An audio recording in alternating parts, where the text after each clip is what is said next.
Hi hello welcome to 24/7 news TV. ఈ రోజు మనతో పాటు కాంగ్రెస్ పార్టీ లీడర్ కసుబా శ్రీనివాస్ గారు ఉన్నారు. ఆయనతో మాట్లాడదాం. హాయ్ సార్, నమస్తే. నమస్తే అండి. ఎలా ఉన్నారు సార్? సార్, ఇప్పుడు మే 18 తోటి సీజ్ ఫైర్ అనేది అయిపోతుంది, అంటే కాల్పుల విరమణ ఒప్పందం అనేది ముగిసిపోతుంది. తర్వాత మన దేశంలో పరిస్థితులు ఎలా ఉండబోతున్నాయి అంటారు? మన దేశంలో పరిస్థితులు సాధారణంగానే ఉంటాయని భావిస్తున్నాం. శాంతియుతంగా ఉండాలని ఆశిస్తున్నాం.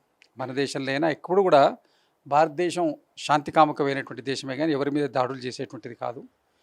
వాళ్ళు యాత్రికుల మీద జరిగినటువంటి చర్యకు మనం ప్రతిచర్య చేశాం తప్ప దీంట్లో ఎక్కడ కూడా ఉద్యోన్మాదం కానీ తీవ్రవాదం మీద జరిగినటువంటి దాడిగానే అందరం పరిగణించాం. దీన్ని యుద్ధంగా కూడా కాదు, తీవ్రవాదం మీద జరిగినటువంటి స్ట్రైక్ దాని జరిగింది. కాల్పుల విరమణ అనేది ప్రకటన కొత్తగా వివాదాస్పదమైంది. కారణం అది ట్రంప్ గారు ప్రకటించడం.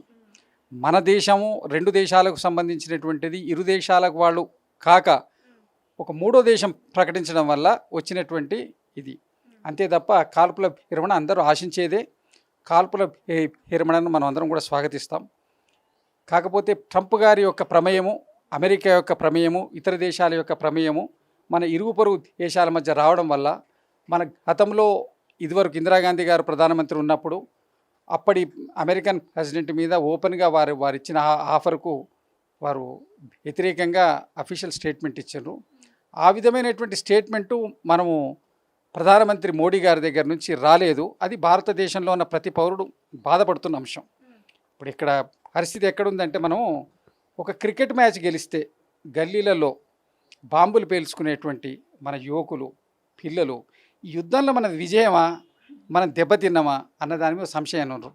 దీని మీద వివరణ ఇవ్వాల్సినటువంటి అవసరం మన ప్రధానమంత్రి గారి మీద, భారతీయ జనతా పార్టీ కేంద్రంలో ఉన్న ప్రభుత్వం మీద ఉన్నది. దీనికోసం ఏంటంటే ప్రజల యొక్క మనోభావాలు, మనం ఏమవుతున్నాం, మనం ఎక్కడున్నాం. పాకిస్తాన్ చెప్తుంది మేమే విజయం సాధించాం, మాకు భయపడి వాళ్ళు కాల్పుల విరమణ చేసిందని వాళ్ళు చెప్తున్నారు. మన దగ్గర నుంచి గట్టి స్టేట్మెంట్ ఏం లేదు. అక్కడ మన వాళ్ళందరూ కూడా మనోభావాలు దెబ్బతింటున్నాయి. ఒక ఇక్కడ ఈ సంక్లిష్టమైన పరిస్థితి అనౌన్స్ కాగానే ప్రధాన ప్రతిపక్షమైనటువంటి కాంగ్రెస్ పార్టీ, రాహుల్ గాంధీ గారు ప్రతిపక్ష నాయకులు, మా అధ్యక్షుడు మల్లికార్జున ఖార్గే గారు, మా ప్రముఖ నాయకులు సోనియా గాంధీ గారు అందరూ కూడా ఏకతాటి మీదకి సాంఘీభావం ఇచ్చి భారత జాతి అంతా ఒకటి అని ప్రపంచానికి చాటి చెప్పారు. అన్ని పార్టీలు ఇచ్చినాయి, మా ఒక్క పార్టీ కాదు, దేశంలో ఉన్నటువంటి అన్ని పార్టీలు, ఎంఐఎం పార్టీతో సహా అన్ని పార్టీలు సాంఘీభావాన్ని ప్రకటించినాయి. ఇంత గొప్పగా మనం ఐక్యతను చాటినాం. అది పాకిస్తాన్లో లేదు. పాకిస్తాన్లో లేని యొక్క ఐక్యత. గతంలో యుద్ధాలు జరిగినప్పుడు కూడా అటల్ బిహారీ వాజ్పేయి గారు కానివ్వండి, అప్పుడున్నటువంటి అందరు ప్రతిపక్ష నాయకులు సాంఘీభావాన్ని. ఇది భారతీయులకు ఉన్నటువంటి గొప్పతనం, భారతీయ సంస్కృతికి ఉన్న గొప్పతనం. ఈ పరిస్థితిని ఇంత మనం ఘనంగా భావిస్తున్న సందర్భంలో ట్రంప్ గారి యొక్క వారు చేసిన ప్రకటన మొదలు చేసింది, రెండోసారి చేసింది. నేను మధ్యవర్తితో నేను చెప్పలేదు కానీ నా వల్లనే ఆగింది అన్నాను. దానికి అర్థమైందో దీని అర్థమైందో ఎవరికి అర్థం కాలేదు ఇప్పటివరకు. దీని మీద ప్రభుత్వం క్లారిటీ ఇస్తే ప్రజల మనోభావాలు స్థిరపడతాయి. దీనికి ఎక్కడ రాజకీయం అవసరం లేదు. మనం శాంతి కాముకమైనటువంటి దేశం, మనం వాళ్ళని ఆక్రమించాలని కోరుకోలేదు. ఆ రోజు మనం వాళ్ళ రాజధాని దాకా మన సైన్యం పోయినా కూడా వాళ్ళ అంత భూభాగాన్ని మనం ఇప్పుడంతా ఏరియల్ మన ఎయిర్వేస్లో టెక్నాలజీతో జరుగుతున్నటువంటి వారు. ఆ రోజుల్లో పదాతి దళాలే సైన్యం. ఎక్కడి వరకు భూభాగం పోతే అక్కడి వరకు మనదే.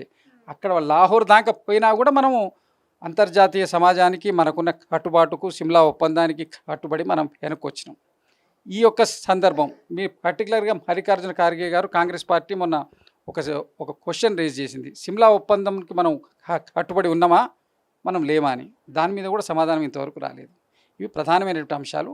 మన జాతికి ప్రభుత్వం చేసినటువంటి దాన్ని, సైన్యము చేసినటువంటి సాహసాన్ని మనం 100%గా మనం వాళ్ళకి సెల్యూట్ చేస్తున్నాం.